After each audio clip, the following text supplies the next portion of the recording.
Olá, tudo bem? Esse é mais um vídeo que visa ensinar algumas técnicas de psicometria e de estatística a partir da utilização de softwares.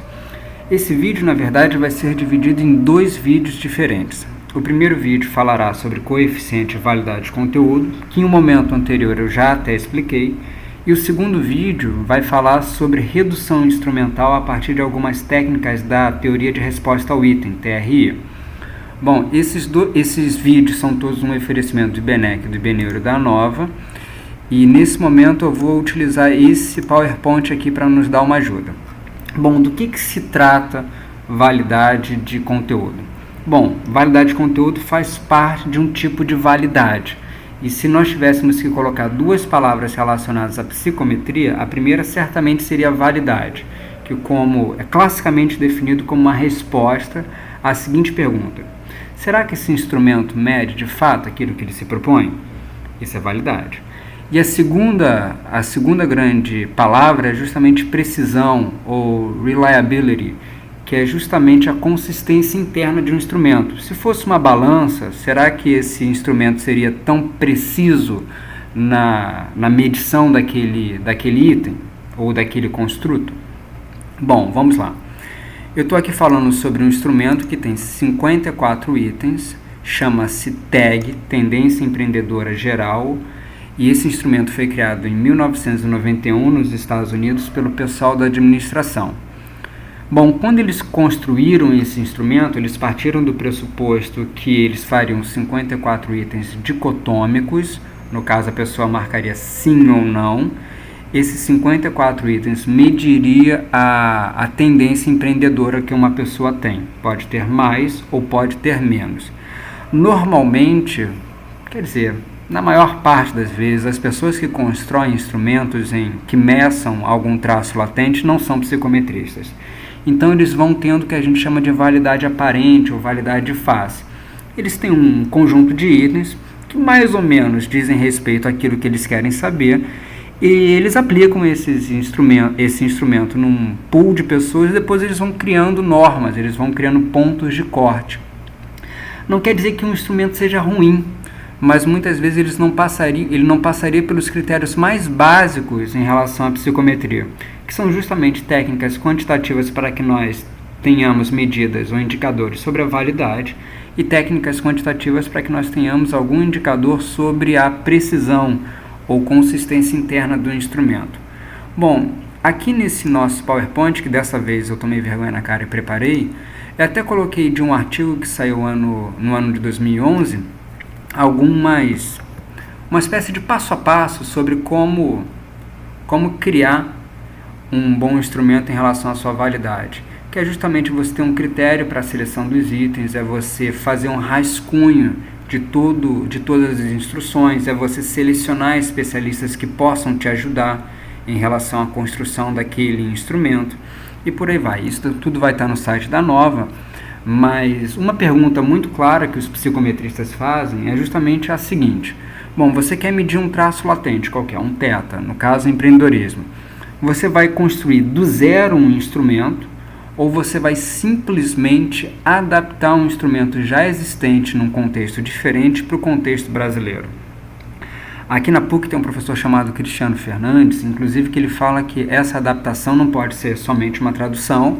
Ele utiliza a palavra tropicalização, que tem total sentido.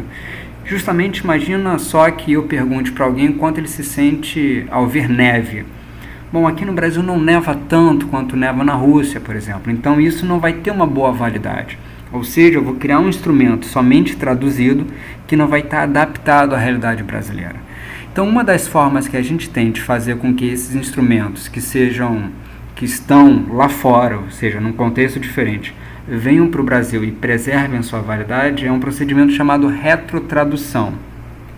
Bom, nós pegamos esse instrumento e nós colocamos para alguns especialistas avaliarem o quanto esses instrumentos avaliavam, o quanto cada um desses itens poderiam avaliar em relação à sua relevância, ou seja, isso é relevante em relação àquele construto que está sendo medido, e em relação à sua simplicidade, ou seja, as pessoas que forem submetidas a esse instrumento entenderão de uma maneira bastante tranquila aquilo que está sendo perguntado.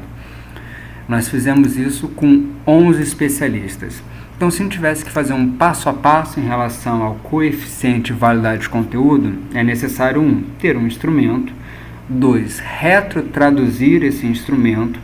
Em alguns outros vídeos eu já expliquei bem o que é isso.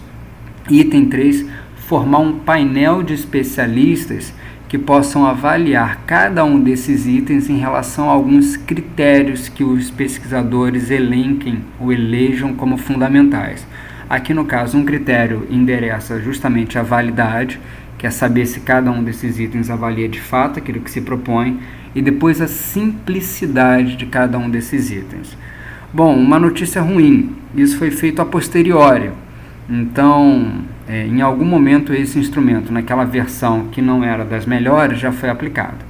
Mas isso acontece e agora a gente consegue correr um pouquinho atrás dos erros. Bom, aqui eu tenho os 54 itens, então vai do item 1, que é X1, até o item 54, que é o X54. Nós elegemos 10 especialistas. Cadê os especialistas? Estão aqui esses 10 especialistas.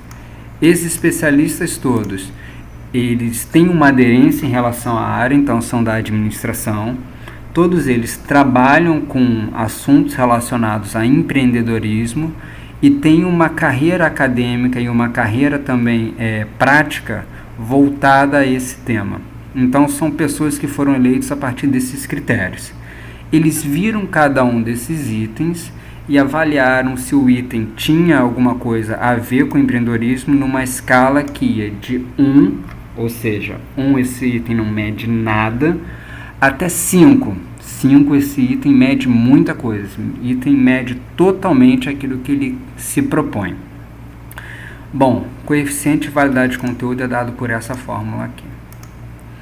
O somatório de xi sobre j. Isso aqui nada mais pode parecer um pouquinho confuso quando a gente olha essa fórmula, mas nada mais é do que a média que cada um desses juízes deu para aquele item. Então, ao fim, eu vou ter a média dos juízes para cada um dos itens. Bom, o SPSS faz isso muito facilmente, veja só. Aqui em analisar, eu vou em estatísticas descritivas e vou pedir uma tabela de frequências. Eu já fiz isso.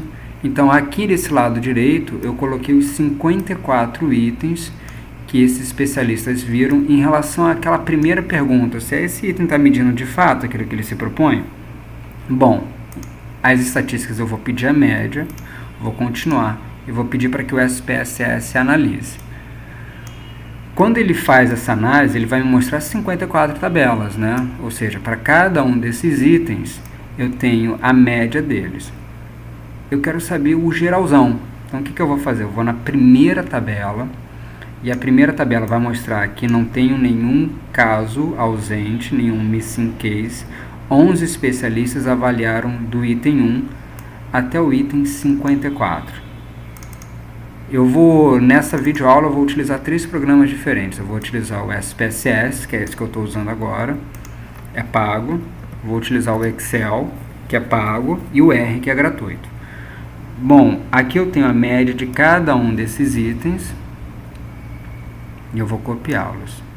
Ctrl C e vou jogar para o Excel. Tem aqui um Excel.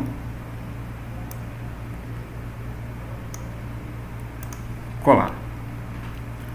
Vou colar de uma maneira que seja mais elegante, né? Então eu vou colocar aqui item, tá bom? Média. CVC, coeficiente de validade de conteúdo do item. Aqui eu tenho do item 1 ao item 54.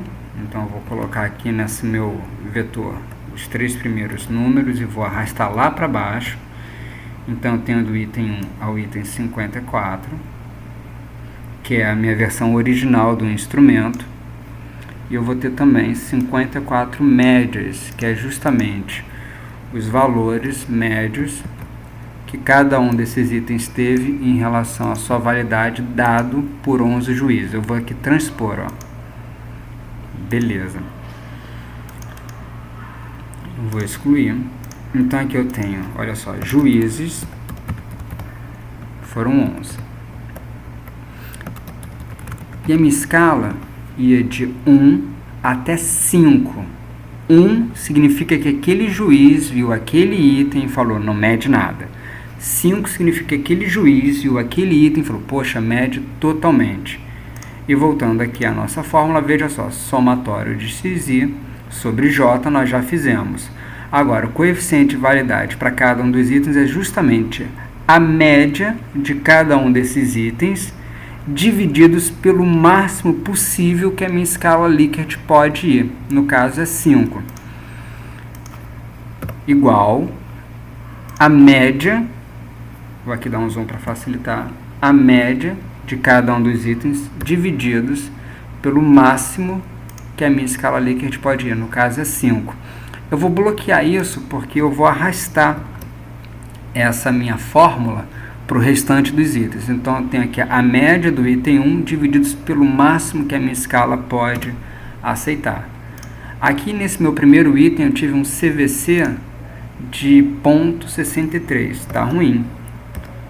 Meu CVC tem que ser maior ou igual a 7. Bom, vamos ver aqui. Vou dar um zoom out e vou puxar ele lá para baixo. Então, ele vai fazendo essa conta por 54 itens da minha escala. Legal. Eu tenho CVC individual. E eu já sei que eu não tenho uma escala muito legal. Parece que alguns itens não foram válidos o suficiente em relação àquilo que meus juízes avaliaram. E alguns itens são melhores. Deixa eu ver aqui. Por exemplo, esse item aqui, o item 54, parece que mede totalmente o empreendedorismo. Vamos até dar uma olhada no que esse item, no que traz esse item em relação ao seu conteúdo. Gosto de começar novos projetos. Bom, eu também marcaria que ele mede totalmente o empreendedorismo. Agora, eu tenho um coeficiente de validade de conteúdo para cada um dos itens. Eu não tenho isso ainda no geral. Como é que eu faço para ter o coeficiente de validade de conteúdo da escala? Novamente, é a média, 1 sobre n somatório de xi. É a média de cada um desses itens. Bom, olha só. Eu tenho aqui esses 54 itens e eu tenho o coeficiente de validade individual para cada um desses itens. Eu posso ter algumas fórmulas, olha só. Posso pegar aqui média e marcar aqui esses 54 itens e vai dar esse valor aqui, que mostra que a minha escala ela pode ser melhorada, ou posso fazer 1 sobre 54, porque eu tenho 54 itens, vezes a soma, novamente, desses 54 itens aqui, e o valor vai dar exatamente o mesmo, né? Bom, o que isso mostra para mim? Isso mostra que a minha escala tem 54 itens e, de fato, alguns itens, segundo esses meus especialistas, não mediam aquilo que a escala propunha, que era justamente medir o empreendedorismo. Veja só, eu quero fazer uma primeira redução. Eu quero deixar somente os itens que sejam maiores do que 0,7. Lembrando que eu fiz duas perguntas aos especialistas em relação tanto à validade quanto à simplicidade dos itens, mas eu quero abreviar para que fique mais fácil o entendimento, então só estou considerando a primeira pergunta que foi feita ao especialista. Bom, eu quero modificar isso, então eu vou aqui marcar essa minha escala totalmente, vou filtrar de uma maneira em que eu mostre, que eu classifique a partir do CVCI, do maior para o menor. Bom, agora sim eu sei quais são os itens que tem pelo menos 0,7, ó, repara. Aqui é o máximo que eu posso ir, vamos ver, vou deixar somente 2 casas decimais, então vou marcar todos, vou tirar aqui as casas, vou deixar somente 2 casas decimais, uma casa decimal, e agora, do que é 0,7 para cima eu vou preservar. Vou copiar, vou colar aqui somente os valores. Agora sim, eu tenho uma escala um pouco menor, no qual eu posso agrupar esses meus itens em relação somente àquilo que os especialistas falaram que estava adequado. Vou novamente filtrar aqui pelo item.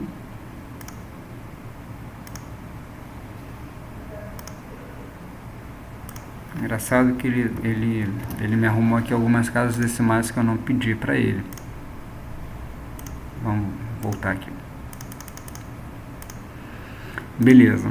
Nessa minha segunda versão da escala, ficaram apenas, vamos ver, quantos itens ficaram. De 54 eu já reduzi e ficaram somente 31 itens. Agora, será que esses 31 itens, eles modificam esse meu CVC, esse meu coeficiente de validade de conteúdo em relação ao primeiro modelo? Provavelmente sim, mas a gente vai refazer essa nossa fórmula. Olha só, aqui eu já tenho o coeficiente de validade de conteúdo individual para cada um dos itens, e agora eu vou ter novamente o coeficiente de validade da minha escala, que nada mais é do que a média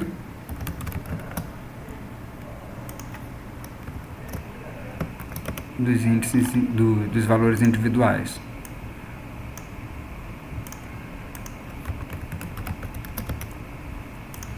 Bom, parece que nessa primeira etapa eu consegui pegar uma escala que era grande, tinha 54 itens, e colocá-la em uma versão reduzida a partir de critérios de alguns especialistas, no caso 11 especialistas.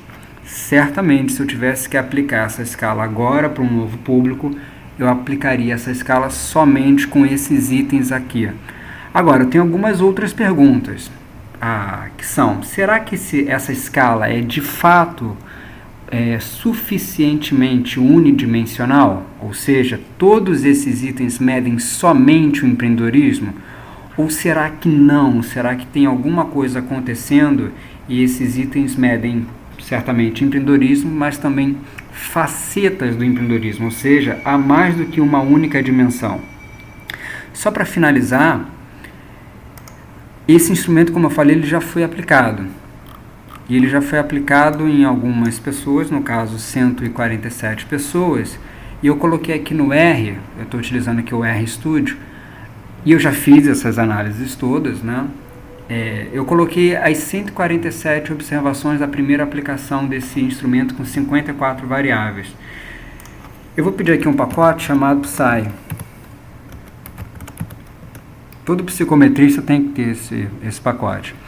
E eu quero saber se esse instrumento de fato é um instrumento unidimensional. Uma das técnicas que a gente utiliza para saber a dimensionalidade do instrumento é justamente a análise fatorial.